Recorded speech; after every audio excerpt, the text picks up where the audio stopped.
ആണെങ്കിൽ 100 ദിവസത്തെ big boss കണ്ടിട്ടുള്ള ആർക്കും എനിക്ക് വോട്ട് ചെയ്യാൻ തോന്നും. നോട്ട് ചെയ്തോ, കേരളത്തിൽ ഈ വരുന്ന ഇലക്ഷൻ ഇമ്പാക്ട് ഉണ്ടാക്കാം. നമസ്കാരം, പുതിയൊരു വീഡിയോയിലേക്ക് എല്ലാവർക്കും ഹർദ്ദമായ സ്വാഗതം. അപ്പോ കേരളത്തില് നിയമസഭാ ഇലക്ഷൻ വരുന്നുണ്ട്. എനിക്ക് തോന്നുന്നു April 9 എന്തോ ആണ് കേരളത്തിൽ ഉൾപ്പെടെ പല സംസ്ഥാനങ്ങളിലും നിയമസഭാ ഇലക്ഷൻ വരുന്നത്. നമ്മളങ്ങനെ ഇലക്ഷനെ കുറിച്ച് അങ്ങനെ ചർച്ച ചെയ്യുന്ന ഒരു ചാനലൊന്നും അല്ല. പക്ഷെ ഇപ്പൊ എനിക്ക് ചർച്ച ചെയ്യാൻ വേണ്ടി വന്ന കാര്യം മറ്റൊന്നുമല്ല. ഞാൻ നോക്കിയപ്പോ ഈ പറയുന്ന ബിഗ് ബോസ് സ്ഥാനങ്ങളാണ് ഇപ്പോൾ ഇലക്ഷനിൽ നിറഞ്ഞു നിൽക്കുന്നത് എന്നുള്ളതാണ്. അതായത് ഡോക്ടർ റോബിൻ, അഖിൽ മാരാറ്, വീണ നായർ, പിന്നെ വേറെ ഒരാളും കൂടി ഉള്ള വീണ നായരുണ്ട്, നമ്മുടെ ലക്ഷ്മി പ്രിയ. പിന്നെ ഇത്രയും പേരെ ഞാൻ കണ്ടു. ഇവരൊക്കെ എന്ത് ചെയ്യുന്നുണ്ട്, ഈ പറയുന്ന ഇലക്ഷന് മത്സരിക്കുന്നത്. ഇവരെല്ലാം ഈ പറയുന്ന ഒരു അടങ്കലായിട്ട് ആരെടുത്തിട്ടുണ്ട്, BJP എടുത്തിട്ടുണ്ട് എന്നുള്ളതാണ്. എന്താണ് ഇവരുടെ ഉദ്ദേശം? അതുമല്ല, BJP ഇപ്പൊ കുറെ ട്രാൻസ്ജെൻഡേഴ്സിനെ അവരുടെ പാർട്ടിയിലേക്ക് സ്വീകരിക്കുന്ന ഒരുപാട് ട്രാൻസ്ജെൻഡേഴ്സിനെ BJPയിലേക്ക് കൊണ്ടുവരുന്നുണ്ട് എന്നുള്ളതാണ്. എന്തുകൊണ്ടാണ് ഇവരുടെ ഈ ഒരു നീക്കം? അത് ട്രാൻസ്ജെൻഡേഴ്സിനോടുള്ള പിന്നെ അമിതമായ താല്പര്യം കൊണ്ടാണോ, അതല്ല ഇതിനകത്ത് വേറെ ഏതെങ്കിലും രാഷ്ട്രീയ താല്പര്യമാണോ എന്നുള്ളതുമാണ്. അതുമല്ല, ഈ പറയുന്ന ഈ റോബിൻ ആയിക്കോട്ടെ, അഖിൽ മാരാർ ആയിക്കോട്ടെ, ഇവരൊക്കെ ബിഗ് ബോസിനകത്ത് നല്ല രീതിയിലുള്ള ജനപിന്തുണ നേടിയ വ്യക്തികളാണ്. അതിപ്പോ റോബിൻ ആയാലും ഈ പറയുന്ന നമ്മുടെ അഖിൽ മാരാറാണ്. ഈ ജനപിന്തുണ ഇതിനകത്ത് ഈ രാഷ്ട്രീയത്തിലേക്ക് വരുമ്പോൾ ഇതെന്തെങ്കിലും ഗുണം ചെയ്യുമോ? ഇവർ കരുതും പോലെ ആൾക്കാർ വന്ന് ഇങ്ങനെ കുത്തി കൊടുക്കുമോ എന്നുള്ളതാണ് നമ്മുടെ ക്വസ്റ്റ്യൻ. ഓക്കെ, അപ്പോ അതിലോട്ട് വരാം. അപ്പോ സംഭവം ഇവിടെ എന്താണ്, ഈ പറയുന്ന ആദ്യം ഡോക്ടർ റോബിന്റെ കേസ് എടുക്കാം. റോബിൻ എന്ത് ചെയ്തു, BJPയിലേക്കാണ് പോയിരിക്കുന്നത്. ഡോക്ടർ റോബിനെ നിങ്ങൾക്ക് അറിഞ്ഞൂടാത്തവർക്കായിട്ട് ആരും കാണത്തില്ല, പ്രത്യേകിച്ച് എന്റെ ചാനലിലുള്ളവർ. സീസൺ 4 തരംഗം ഉണ്ടാക്കിയ ഒരാളാണ് ഡോക്ടർ റോബിൻ. ആ പുള്ളി ഇപ്പോ BJPയിലേക്ക് പോയിട്ടുണ്ട്. പുള്ളി ഇട്ട ഒരു ചെറിയൊരു വീഡിയോയോട് നമുക്ക് തുടങ്ങാം. ഓക്കെ, നോട്ട് ചെയ്തോ, കേരളത്തിൽ ഈ വരുന്ന ഇലക്ഷൻ ഇമ്പാക്ട് ഉണ്ടാക്കാൻ പോണ ചിഹ്നമാണ്. Thank you. ഓക്കെ, ഇപ്പോൾ ഞാൻ BJPയിൽ ചേർന്നു, കേരളത്തിൽ ഈ വരുന്ന ഇലക്ഷന് ഇമ്പാക്ട് ഉണ്ടാക്കാൻ പോകുന്ന ചിഹ്നമാണ് എന്ന് പറഞ്ഞുകൊണ്ടാണ് ഡോക്ടർ റോബിൻ തുടങ്ങിയിട്ടുള്ളത് എന്നുള്ളതാണ്. റോബിന്റെ കേസ് പറയുകയാണെങ്കിൽ, ഈ റോബിന് ഈ പറയുന്ന പാർട്ടിയിലേക്ക് അല്ലെങ്കിൽ രാഷ്ട്രീയത്തിലേക്ക് കയറുക എന്നുള്ളത് മുമ്പേ ഉള്ള ഒരു സ്വപ്നമാണ്. നമ്മളത്തൊക്കെ സംസാരിച്ചപ്പോൾ പലപ്പോഴും ഷെയർ ചെയ്തിട്ടുള്ള കാര്യമാണ്. പുള്ളിയുടെ ആഗ്രഹം ഇതൊന്നുമല്ല, ഇതിന്റെ അപ്പുറങ്ങളിലാണ് ആഗ്രഹം. എന്തായിക്കോട്ടെ, അതിന്റെ ഒരു ചവിട്ടുപടിയായിട്ട് പുള്ളി കണ്ട സ്വപ്നം അതിലേക്ക് ഒരു ആദ്യത്തെ കാൽവെപ്പ് എടുത്ത് വെച്ചു എന്നുള്ളത് സത്യം തന്നെയാണ്. അതിനെ ഞാൻ അപ്രീഷിയേറ്റ് ചെയ്യുന്നുമുണ്ട് എന്നുള്ളത്. പക്ഷെ രാഷ്ട്രീയത്തിലേക്ക് ഇറങ്ങുമ്പോൾ ഈ പറയുന്ന ബിഗ് ബോസ് അല്ല രാഷ്ട്രീയം എന്ന് ആദ്യം മനസ്സിലാക്കുക. ഈ പറയുന്ന ബിഗ് ബോസിനെ പ്രേക്ഷകരുമല്ല ഈ പറയുന്ന രാഷ്ട്രീയത്തിൽ വോട്ട് ചെയ്യുന്നത്. അതുമല്ല, നമ്മൾ കാണുന്ന രീതിയും വ്യത്യാസം. ബിഗ് ബോസിന് നമ്മൾ ഒരുപാട് ഇഷ്ടപ്പെട്ടവരുണ്ടാവാം, താങ്കളെ ഒരുപാട് വെറുത്തവരുണ്ടാവാം. ചിലപ്പോൾ വെറുത്തവർ താങ്കൾക്ക് വോട്ട് ചെയ്യും, ഒരുപാട് ഇഷ്ടപ്പെട്ടവർ താങ്കളെ എടുത്തെറിയും. അതാണ് ഈ പറയുന്ന രാഷ്ട്രീയത്തിലേക്ക് ഇറങ്ങുമ്പോൾ സംഭവിക്കാൻ പോകുന്നത്. അതുമല്ല, ഇനിയിപ്പോൾ എന്തായാലും രാഷ്ട്രീയത്തിലേക്ക് ഇറങ്ങിയ സ്ഥിതിക്ക് രാഷ്ട്രീയം എന്താണെന്ന് പഠിക്കുക. കേരള രാഷ്ട്രീയം എന്തായിരുന്നു, കേരളത്തിന്റെ ചരിത്രം എന്തായിരുന്നു, ഇതൊക്കെ ആദ്യം നല്ല രീതിയിൽ തറവായിട്ടിരുന്ന് പഠിക്കുക. അല്ലാതെ കാണാപ്പാടം പഠിച്ചുകൊണ്ടൊന്നും 1-2 സെന്റൻസ് പറഞ്ഞുകൊണ്ടൊന്നും ഈ രാഷ്ട്രീയത്തിൽ പിടിച്ചേക്കാൻ പറ്റത്തില്ല. പലരും ഇനി വന്ന് പല ക്വസ്റ്റ്യൻസും ചോദിക്കും, പല രാഷ്ട്രീയ അധിഷ്ഠിതമായ ക്വസ്റ്റ്യൻ ചോദിക്കും. അവിടെയൊക്കെ പപ്പ അടിച്ചു കഴിഞ്ഞാൽ റോൾ കഥാപാത്രമാകും എന്നുള്ളതാണ്. മനസ്സിലായോ? അതുകൊണ്ട് എന്തായാലും ഇറങ്ങി തിരിച്ചു. ജയിക്കുമോ ഇല്ലയോ എന്നുള്ളത് ജനങ്ങൾ തീരുമാനിക്കട്ടെ എന്നുള്ളതാണ്. അപ്പോ എന്ത് ചെയ്യുക, രാഷ്ട്രീയം പഠിക്കുക. ഒരാൾ ഒരു ക്വസ്റ്റ്യൻ ചോദിക്കുമ്പോൾ അതിന് തിരിച്ച് പറയാനുള്ള ആ ഒരു അറിവ് ഉണ്ടായിരിക്കണം, എന്തൊക്കെയാണ് സംഭവിച്ചത് എന്നുള്ളത്. അതുമല്ല, ഈ പറയുന്ന അഖിൽ മാരാർ ആയിക്കോട്ടെ, ഈ പറയുന്ന ഡോക്ടർ റോബിൻ ആയിക്കോട്ടെ, ഇവർക്കൊക്കെ ഇനി ഒരു നിഷ്പക്ഷത എന്ന് പറഞ്ഞ ഒരു നിഷ്പക്ഷനാണ് എന്ന് പറഞ്ഞുകൊണ്ട് ഇനി വരസാൻ കഴിയില്ല എന്നുള്ളതാണ്. അഖിൽ മാരാർ നമുക്കറിയാം, പലപ്പോഴും പല സമയത്തും ഒരു നിഷ്പക്ഷത പാലിച്ചുകൊണ്ടൊക്കെയാണ് സംസാരിച്ചിട്ടുള്ളത് എന്നുള്ളതാണ്. പക്ഷെ ഇനി ആ ഒരു നിഷ്പക്ഷത ഇനി അവർക്ക് എന്ത് ചെയ്യണം, അവർക്ക് ഇനി വാദിക്കാൻ പറ്റത്തില്ല, അതിൽ കൊണ്ടുപോകാൻ പറ്റില്ല. കാരണം പാർട്ടിയിലേക്ക് ആയി എന്നുള്ളതാണ്. ഒരു പാർട്ടിയിലേക്ക് വരുമ്പോൾ എന്തായാലും ഒരു നിഷ്പക്ഷനായി നിൽക്കാൻ പാടില്ല. അപ്പൊ അതുകൊണ്ട് തന്നെ അഖിൽ മാരാറിന്റെ ഒരു വേലി ഉണ്ടായിരുന്നത് ഇതോടുകൂടി തീർന്നു കിട്ടി. ഇനി ഏത് പാർട്ടിയിലാണ് താങ്കൾ നിൽക്കുന്നത്, ആ പാർട്ടിയെ പൊക്കിക്കൊണ്ട് മറ്റുള്ളവരെ കുറ്റം പറയുക എന്നുള്ളതല്ലാതെ ആർക്കും ധൈര്യം വരുത്താതെ. അഖിൽ മാരാറല്ല, ഇനി ഏത് പാർട്ടിയിലുള്ളവരായാലും അതിനുള്ള ധൈര്യം ഉണ്ടാവില്ല. എവിടെയെങ്കിലും വളച്ചെടുത്ത് പിന്നീട് നമ്മുടെ പാർട്ടിയെ രക്ഷപ്പെടുത്തുക എന്നുള്ളത്, അതിനുള്ള കഴിവ് ആർക്കുണ്ട്? അഖിൽ മാരാർക്കുണ്ട്. കാരണം എങ്ങനെ വീണാലും 4 കാലിൽ വീഴാൻ വേണ്ടിയിട്ട് ആരെങ്കിലും ഒരു ക്വസ്റ്റ്യൻ ചോദിക്കുമ്പോൾ അവിടെ തിരിച്ചടിച്ച് ക്വസ്റ്റ്യനെ വളച്ചൊടിച്ച് വിടാനുള്ള കഴിവൊക്കെ അഖിൽ മാരാറുണ്ട്. പിന്നെ ട്രോളായി മാറുമെങ്കിലും അതിനുള്ള കഴിവ്, തൽക്കാലം അവിടെ നിന്ന് രക്ഷപ്പെടാനുള്ള കഴിവുണ്ട്. ആ കഴിവ് റോബിനും കൂടി ഉണ്ടാക്കിയെടുക്കേണ്ടത് അത്യാവശ്യമാണ് എന്നുള്ളത് എൻ്റെ ഒരു ഉപദേശമാണ്. ഓക്കെ, ഇനി അഖിൽ മാരാറിന്റെ കേസ് ചോദിക്കുകയാണെങ്കിൽ അഖിൽ മാരാർ ആദ്യം എന്താണ് നമുക്കറിയാം, പല പാർട്ടിയിൽ പ്രവർത്തിച്ചാണ്. ഈ പുള്ളിക്കും പണ്ട് മുതലേ രാഷ്ട്രീയം തന്നെയായിരുന്നു പുള്ളിയുടെ മെയിൻ അല്ലെ. എങ്ങനെയെങ്കിലും രാഷ്ട്രീയത്തിൽ ഇറങ്ങണം എന്ന് തന്നെയാണ് അതിന്റെ ഒരു അതിനോടൊപ്പമാണ് പുള്ളി ബിഗ് ബോസിൽ വരുന്നതും പ്രേക്ഷകർക്ക് പിന്നീട് സ്വീകരിക്കുന്നതും നല്ല വൻപിച്ച വിജയത്തോടു കൂടി വിജയിച്ചതൊക്കെ ശരിയാണ്. അപ്പൊ കോൺഗ്രസിലോട്ട് പുള്ളി മത്സരിക്കും എന്നുള്ള പല വാർത്തകളൊക്കെ വന്നു. അതിനുശേഷം ഒരു ക്ലിപ്പ് ഞാൻ വായിക്കാം. ഇപ്പൊ കൊല്ലത്ത് നിന്നൊരു പേര് കേട്ടത് അവിടെ അഖിൽ മാരാർ എന്ന് പറഞ്ഞ യൂട്യൂബർ മത്സരിക്കാൻ പോകുന്നു കോൺഗ്രസിന് വേണ്ടി നോക്കിയാണ്, അങ്ങനെയൊക്കെ ഉണ്ടാവും? അല്ല, അതിനെപ്പറ്റി ഒന്നും ഇതുവരെ ഒരു ആലോചന ഉണ്ടായിട്ടില്ല.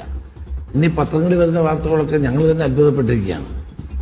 എനിക്ക് ദയവായി എല്ലാ മാധ്യമങ്ങളോടും ഒരു അഭ്യർത്ഥനയുണ്ട്. പഞ്ചായത്തിൽ പോലും മത്സരിക്കാൻ യോഗ്യതയില്ലാത്ത ആളുകളെ നിയമസഭയിലേക്ക് പരിഗണിക്കുന്നു പറഞ്ഞ് നിങ്ങൾ വാർത്ത കൊടുക്കും.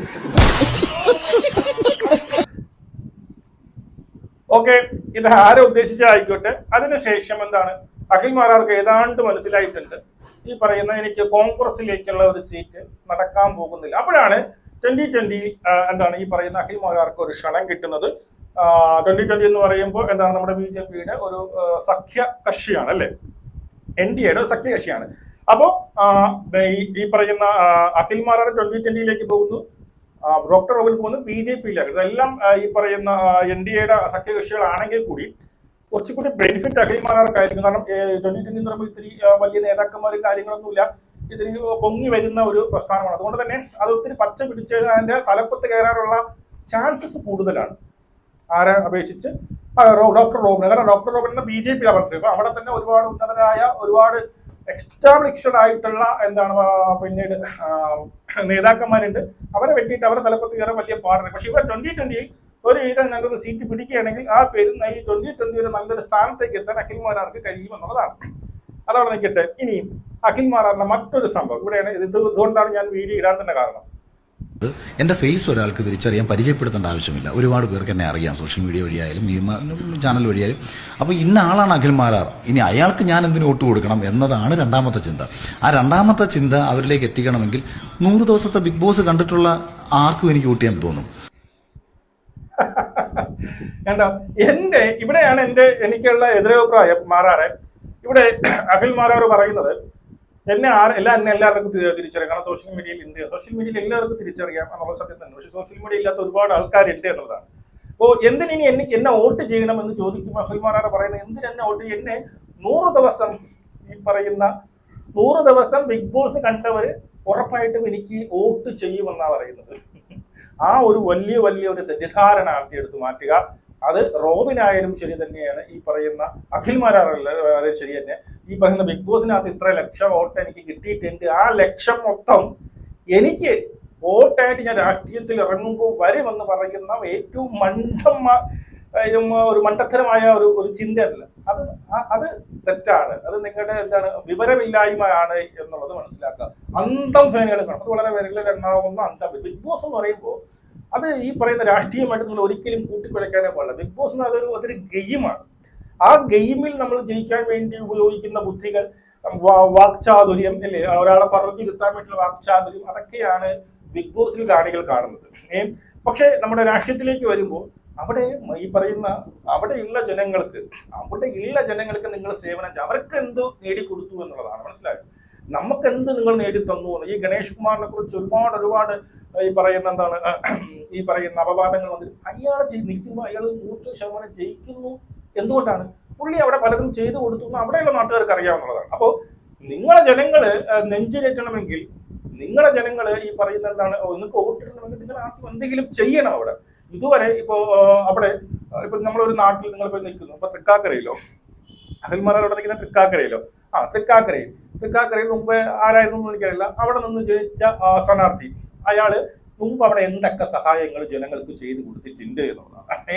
അത് ജനങ്ങൾക്ക് ഇഷ്ടപ്പെട്ടോ, ഇവിടെ നിന്ന് നമുക്ക് ഗുണമുണ്ടാകും എന്ന് തോന്നുന്നു അവർക്കേ കൊടുക്കുള്ളൂ. പിന്നെ കുറെ വോട്ടുകളുണ്ട്. അതിപ്പം ഇനി എന്തൊക്കെ അഴിമതികൾ കാണിച്ചാൽ ഇപ്പം അത് കമ്മ്യൂണിസം ആയിക്കോട്ടെ, അതുപോലെ കോൺഗ്രസിന്റെ വോട്ടായിക്കോട്ടെ, കമ്മ്യൂണിസ്റ്റിന്റെ വോട്ടായാലും BJP, അവരിനി ഈ പറയുന്ന ഇതിലെ നേതാക്കന്മാർ എന്തൊക്കെ അഴിമതികൾ കാണിച്ചാലും തല വെട്ടിയിട്ടാലും ഈ വോട്ട് കമ്മ്യൂണിസ്റ്റിനെ കൊടുക്കുള്ളൂ എന്ന് പറയുന്ന കുറെ, ഇങ്ങനെ കോൺഗ്രസിനെ കൊടുക്കുള്ളൂ, ഞാൻ BJPക്ക് കൊടുക്കുള്ളൂ എന്ന് പറയുന്നവരുണ്ട്. അവര് നിങ്ങൾ ഇനി എന്തൊക്കെ ചെയ്താലും മാറാൻ പോകുന്നില്ല. പിന്നെ കുറച്ച് നല്ലൊരു വിഭാഗം ആൾക്കാരുണ്ട് അവിടെ ചടന്നു ഇവിടെ ചടന്നു നോക്കി കാര്യങ്ങൾ നോക്കി വോട്ട് ചെയ്യാൻ ആഗ്രഹിക്കുന്ന കുറച്ചുപേരുണ്ട്. അവരുടെ വോട്ടായിരിക്കും സത്യം പറഞ്ഞു കഴിഞ്ഞാൽ ഈ ജയത്തിൽ നിർണായകമാകുന്നത് എന്നുള്ളത്. അതുകൊണ്ട് ആ ഒരു വ്യാമോഹം എടുത്തു മാറ്റുക. ബിഗ് ബോസിനകത്ത് എന്നെ 100 ദിവസം കണ്ടവർ എന്നെ വോട്ട് ചെയ്യുമെന്നുള്ള സത്യം പറഞ്ഞാൽ ആ ഒരു സ്റ്റേറ്റ്മെന്റ് എടുക്കുമ്പോൾ ചിരിയാ വന്നത്. ആ ഒരു വ്യാമോഹം എടുത്ത് മാറ്റുക. ബിഗ് ബോസ് അല്ല രാഷ്ട്രീയം എന്നുള്ളതാണ്. അതുപോലെ നമുക്കറിയാം ഈ സുരേഷ് ഗോപി ബിഗ് ബോസിനെയും കാട്ടി വലിയൊരു നടനായിരുന്നു, ഇതിനെയും കാട്ടി ആരാധകരുണ്ടായിരുന്നു. എന്നിട്ട് പോലും തൃശ്ശൂരിൽ ആദ്യവട്ടം തോൽക്കുകയാണ് ചെയ്തത് അല്ലേ.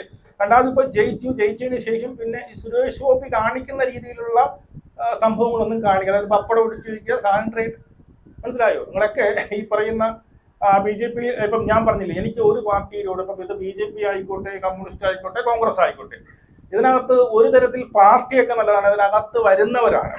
അത് ഇപ്പോ മന്ത്രിമാർ ഇപ്പം ഒരാൾ ഇപ്പം കമ്മ്യൂണിസ്റ്റിൽ ജയിച്ചു എന്ന് പറഞ്ഞാൽ അയാൾ ഒരു തെണ്ടിത്തനം കാണിച്ചാൽ, അല്ലെങ്കിൽ രാഹുൽ മാങ്കൂട്ടം കോൺഗ്രസിന്റെ സ്ഥാനാർത്ഥിയാണ്, അവൻ ഓടിയിടന്ന് പെണ്ണ് പിടിക്കുന്നു എന്ന് പറഞ്ഞുകൊണ്ട് കോൺഗ്രസിനെ അല്ല കുറ്റം പറയുന്നത്, ആ സ്ഥാനാർത്ഥി അവനെ മാറ്റുക എന്നുള്ളതാണ്.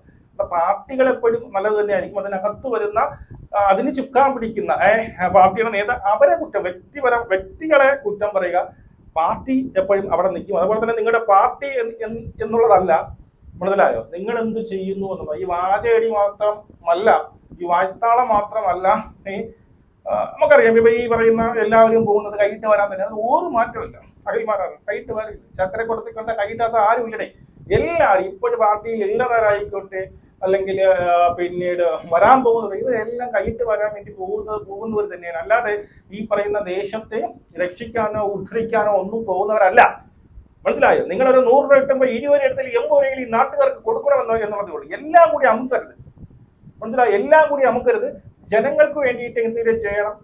പിന്നെ ജനങ്ങൾക്ക് ദ്രോഹിക്കുന്ന രീതിയിൽ ചെയ്തിട്ട് കൈക്കൂലി വാങ്ങരുത് എന്നുള്ളതാണ്. എല്ലാം എനിക്കറിയാം 101% ആൾക്കാരും കൈക്കൂലി വാങ്ങിച്ച് കൈയിട്ട് വാരി ജയിക്കുന്നവർ തന്നെയാണ് എന്നുള്ളതാണ്. അതുകൊണ്ട് ബിഗ് ബോസിൽ പോയി ബിഗ് ബോസ് കണ്ട് 100 ദിവസം കണ്ടവർ എനിക്ക് വോട്ട് ചെയ്യും എന്നുള്ള ചിന്തയൊന്നും വേണ്ട മാറാറ്. അത് നല്ല പണിയെടുക്കേണ്ടി വരും. അതായത് വോട്ടിടണമെങ്കിൽ പണിയെടുക്കേണ്ടി വരും എന്നുള്ളതാണ്. നിങ്ങൾ നോക്കിയോ, ഈ T20യിൽ സർപ്രൈസ് സ്ഥാനാർത്ഥികളുമായി T20 വീണ നായർ, ബിഗ് ബോസ് താരം, അഞ്ജലി നായർ, സിനിമാ താരം, ലക്ഷ്മിപ്രിയ, ഈ പറയുന്ന പിന്നെ ബിഗ് ബോസ് താരം, റോമി കുരിയോസ്, ഇവർ മറ്റേ ഓക്കെ. അപ്പൊ ഇത്രയും വലുത് ഇവരുണ്ട്. അപ്പൊ ഇവരെല്ലാരും ഇപ്പം BJPയിലാണ് കടക്കുന്നത് എന്നുള്ളതാണ്. അതുമല്ല ഈ BJP ഇപ്പം കുറെ ഈ പറയുന്ന ട്രാൻസ്ജെൻഡേഴ്സിനെ അവരുടെ പാർട്ടിയിലേക്ക് എന്ത് ചെയ്യുന്നുണ്ട്, എടുക്കുന്നുണ്ട്. അതിലിപ്പം റിയാസനെ എന്തോ ഒരു പോസ്റ്റ് ഇട്ടിട്ടുണ്ട്, പൈസ അങ്ങോട്ട് കൊടുത്തിട്ടാണ് എന്നൊക്കെ പറഞ്ഞിട്ടൊക്കെ പോസ്റ്റ് ഇട്ടിട്ടുണ്ട്. ഈ ട്രാൻസ്ജെൻഡേഴ്സിനെ ഈ പറയുന്ന BJPയിലേക്ക് ആകർഷിക്കാനുള്ള കാരണം ഞാൻ മനസ്സിലാക്കുന്നത് എന്താണ്, ഈ കമ്മ്യൂണിസ്റ്റുകാരാണ് സപ്പോർട്ട് ചെയ്യുന്നത്. അപ്പോൾ ഇപ്പോൾ BJPക്കാർ സപ്പോർട്ട് ചെയ്യാനുള്ള കാരണം ഞാൻ മനസ്സിലാക്കുന്നത് ഈ ട്രാൻസ്ജെൻഡേഴ്സിന് എല്ലാത്തിനും ഈ പറയുന്ന ട്രാൻസ്ജെൻഡേഴ്സിലുള്ളവരായിക്കോട്ടെ, ആക്ടിവിസ്റ്റ് ആയിക്കോട്ടെ, ഫെമിനിസ്റ്റ് അങ്ങനെയുള്ളവർക്കൊക്കെ ഈ പ്രതികരണ ശേഷിത്തിൽ കൂടുതൽ അവർ എല്ലാ കാര്യങ്ങളും നിന്ന് പ്രതികരിക്കുകയും ഇപ്പോൾ എന്തൊരു കാര്യം വന്നാലും അഴിമതി ആയാലും വന്ന് കട്ടയ്ക്ക് നിന്ന് പ്രതികരിക്കും. അത് എന്തായാലും അത് 4 ആളുകളിലേക്ക് എത്തുന്നുണ്ട്. അവർ ധൈര്യപൂർവ്വം വന്ന് പ്രതികരിക്കുന്നുണ്ട്. അപ്പോൾ ആ ഒരു സാധനം BJP ഇവരൊക്കെ വന്നിട്ട് BJP കുറ്റം പറയുകയൊക്കെ ചെയ്യുന്നുണ്ട്. അത് നല്ല രീതിയിൽ നെഗറ്റീവ്. ഇവരെ കുറച്ച് പേര് നമ്മുടെ പാർട്ടിയിലേക്ക് എടുത്തു കഴിഞ്ഞാൽ ആ ഒരു സപ്പോർട്ട് ഇവരിലേക്ക് വരും. അതുമല്ല നമ്മൾ ഈ പറയുന്ന ട്രാൻസ്ജെൻഡേഴ്സിനെ പോലുള്ളവരെ നമ്മൾ സപ്പോർട്ട് ചെയ്യുന്നുണ്ട് എന്നുള്ളൊരു ഒരു സാധനവും കൂടി എന്ത് ചെയ്യും, പിന്നെ ജനങ്ങളുടെ ഇടയിലേക്ക് വരും. അതിന് വേണ്ടിയിട്ടല്ല, അവർക്കറിയാം അവരെ കൊണ്ടുവന്നത് ജയിക്കാനോ എടുക്കാനോ ജനങ്ങൾ വോട്ട് ചെയ്യാനോ ഒന്നും പോലെ കുറച്ച് വോട്ട് കിട്ടുമായിരിക്കും. ഇന്നല്ല ഇപ്പോഴൊന്നും ഈ പറയുന്ന മാരാറായിക്കോട്ടെ, ഈ പറയുന്ന പിന്നീട് തോപനായിക്കോട്ടെ, അവരൊക്കെ ഉടനെ അങ്ങ് ജയിച്ചു കളയുമെന്നുള്ള ചിന്തയൊന്നും എനിക്കില്ല.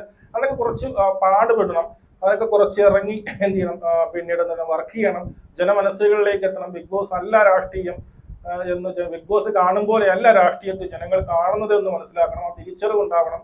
ഈ പറയുന്ന രാഷ്ട്രീയം എന്താണെന്ന് പഠിക്കണം. ഈ പറയുന്ന കേരളത്തിന്റെ ചരിത്രം എന്താണ്, രാഷ്ട്രീയം എന്തായിരുന്നു കേരളത്തിൽ, ഇനി അങ്ങോട്ടുള്ള ഭാവി എന്താണ്, ഏത് രീതിയിൽ നമുക്ക് വർക്ക് ചെയ്യണം, എങ്ങനെയൊക്കെ നമുക്ക് ആൾക്കാരെ സഹായിച്ചു കഴിഞ്ഞാൽ ആൾക്കാർക്ക് നമ്മളെ ഇഷ്ടപ്പെടും, ഏതൊക്കെ രീതിയിൽ പുരോഗമനം ഉണ്ടാകും, അതിനെക്കുറിച്ചൊക്കെ നിങ്ങൾ നല്ല രീതിയിൽ പഠിച്ച് ഈ പറയുന്ന ഒരു നല്ലൊരു എല്ലാം തികഞ്ഞ കറകളഞ്ഞ എന്താണ് ഒരു രാഷ്ട്രീയക്കാരന് വന്നതിന് ശേഷം ജയിക്കുക. അല്ലാതെ ബിഗ് ബോസിലും അവിടെ ഇവിടെയുള്ളവരെയൊക്കെ കൊണ്ടുവന്ന് നേരെ ഇലക്ഷനിൽ ജയിക്കുക എന്ത് ചെയ്ത് ബിഗ് ബോസ് അല്ല. നമുക്ക് തോന്നിപ്പോവും ഇനി ഹോട്ട്സ്റ്റാർ വഴിയാണോ ഇനി വോട്ടിടുന്നത് എന്ന് പോലും തോന്നിപ്പോകും. അതായത് അഖിൽമാരാരുടെ കേസൊക്കെ പറയുമ്പോൾ ഒന്നും ഇനി ഇത് ഹോട്ട്സ്റ്റാറിലാണ് വോട്ടിടുന്നത് എന്നുള്ള രീതിയിലൊക്കെ അഖിൽമാരാർ പറയുന്നത്. ഇത് ഹോട്ട്സ്റ്റാർ വഴിയല്ല വോട്ടിടുന്നത് എന്ന് മനസ്സിലാക്കുക. ഈ പറയുന്ന എന്താണ് ബിഗ് ബോസ് അല്ല രാഷ്ട്രീയം. ബിഗ് ബോസ് കാണുന്നവരെ അങ്ങനെ കാണുന്ന രീതിയും ബിഗ് ബോസ് എന്ന് പറയുന്നത് എന്റർടൈൻ ഷോയാണ്, അതൊരു ഗെയിമാണ്. ആ ഗെയിം അല്ല രാഷ്ട്രീയം എന്നുള്ളത്. ബിഗ് ബോസിൽ കുറെ PR-ഉം കാര്യങ്ങളും ഇപ്പോഴും PR വർക്കുകൾ ഒരുപാട്, ഇവിടെയും ഈ പറയുന്ന സോഷ്യൽ മീഡിയയിൽ കുറെ PR വർക്ക് കൊണ്ട് ഇതിൽ കുറെ ഈ പറയുന്ന റീൽസും കാര്യങ്ങളൊക്കെ കട്ട് ചെയ്തു 4 പേരിൽ എത്തിച്ചു കഴിഞ്ഞാൽ അവിടെ വോട്ട് വീഴും എന്ന് നിങ്ങൾ വിചാരിക്കുന്നത് മണ്ടത്തരമാണ്. കാരണം സോഷ്യൽ മീഡിയ യങ്സ്റ്റേഴ്സിനുള്ളതാണ്. അവർ കുറച്ച് പേരുണ്ടാവും, അവർക്ക് അവരുടേതായ ഇഷ്ടങ്ങളുണ്ട്. ഈ പറയുന്ന ഇങ്ങനെ ഒരു സാധനം കൊണ്ട് പിന്നീട് വോട്ടെന്ന് മാറാൻ പറ്റില്ല. പിന്നെ നിങ്ങളുടെ ഈ പറയുന്ന നിങ്ങളുടെ അന്തം ഫാൻസുകൾ കുറച്ച് കാണും. അതൊരു 100, 1000, 2000 ആയിക്കോട്ടെ. ഈ അന്തം ഫാൻസുകാർ ചിലപ്പോൾ താങ്കൾ പറയുന്നത് കേൾക്കും. ബാക്കി എല്ലാവരും അവരുടേതായ രാഷ്ട്രീയമുണ്ട്, അതൊക്കെ നോക്കിയാണ്. അപ്പോൾ നിങ്ങളും ജയിക്കില്ല അല്ലെങ്കിൽ നിങ്ങൾക്ക് ജയിക്കാൻ പറ്റില്ല എന്നൊന്നുമല്ല, ഇങ്ങനെയുള്ള മണ്ടത്തരങ്ങളായ ബാലിഷ്യമായ ചിന്തകൾ വെച്ച് ഉറപ്പിക്കാതിരിക്കുക എന്നുള്ളതാണ്. ബിഗ് ബോസിൽ എന്നെ 100 ദിവസം കണ്ടവരെ എനിക്ക് വോട്ട് ചെയ്യുമെന്ന് പറയുമ്പോൾ തന്നെ ആ ഒരു നിലവാരം നമുക്ക് മനസ്സിലാവുന്നതേ ഉള്ളൂ. നമുക്ക് വീണ്ടും കാണാം. ശരി.